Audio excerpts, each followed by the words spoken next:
Assalamualaikum teman-teman, selamat datang di podcast Sawi, Salsa, dan Winata. Jangan lupa like, subscribe, dan tekan tombol loncengnya ya. Pada kesempatan kali ini, kita akan mempelajari mata pelajaran kimia bab elektrolisis, yaitu mengenai korosi. Apakah kalian tahu apa itu reduksi dan oksidasi? Lalu bagaimanakah keadaan seng atap rumah setelah 5 tahun? Apakah masih sama ketika baru dipasang atau tidak? Nah, untuk lebih jelasnya, perhatikan gambar berikut ini. Itulah yang disebut dengan korosi. Pengertian korosi. Korosi adalah kerusakan atau degradasi logam akibat reaksi redoks antara suatu logam dengan berbagai zat di lingkungannya, yang menghasilkan senyawa-senyawa yang tidak dikehendaki. Dalam bahasa sehari-hari, korosi disebut perkaratan. Contoh korosi yang paling lazim adalah perkaratan besi. Proses korosi, logam mengalami oksidasi, sedangkan oksigen, udara mengalami reduksi. Karat logamnya adalah berupa oksida dan karbonat.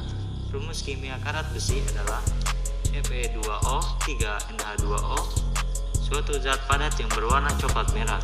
Peristiwa korosi merupakan proses elektrokimia, yaitu proses perubahan atau reaksi kimia yang melibatkan adanya aliran listrik. Bagian tertentu dari besi berlaku sebagai kutub negatif, elektroda negatif anoda, sementara bagian yang lain sebagai kutub positif, elektroda positif katoda. Elektron mengalir dari anoda ke katoda, sehingga terjadilah peristiwa korosi. Korosi definisi adalah perusakan atau penghancuran material karena adanya reaksi kimia dengan lingkungan sekitarnya. Korosi terdiri dari 1. Korosi kering, 2. Korosi basah. Faktor apa saja sih yang mempengaruhi ketahanan korosi suatu material, yaitu elektrokimia, kimia fisika, metalurgi, dan termodinamika. 1. Korosi umum. Korosi yang umum terjadi pada baja akibat adanya reaksi kimia atau elektrokimia yang merata pada permukaan logam. Pencegahannya menggunakan material yang tepat dan pelapisan. B. Inhibitor, suatu zat yang ditambahkan dalam konsentrasi yang kecil ke lingkungan untuk menurunkan laju korosi. C. Proteksi katodik. 2. Korosi galvanis terjadi akibat adanya beda potensial antara dua benda yang terhubung secara elektrolit. Logam yang ketahanan korosi kurang anodik dan logam yang ketahanan korosinya tinggi katodik. Proteksi katodik, contoh galvanisasi pelapisan dengan Zn seng pada baja.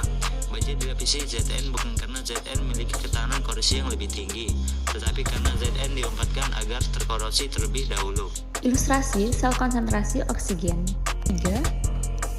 Korosi celah.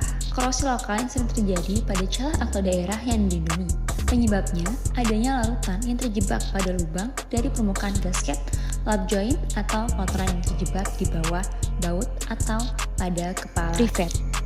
Pencegahannya sangat sulit. Cara lain dengan mengondisikan dalam kelembaban yang rendah. Cara mencegah atau menghambat korosi: mencegah kontak dengan oksigen atau air, pemakaian logam alloy, pemakaian lapisan pelindung, dan elektrokimiawi.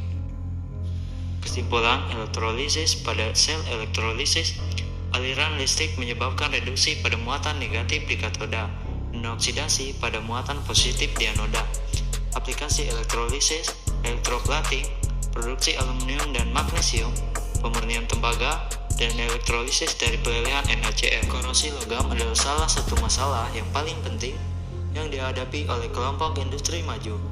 Pengaruh korosi dapat terlihat pembentukan karat pada permukaan besi dan tidak terlihat keretakan serta terjadinya pengurangan kekuatan logam di bawah permukaan.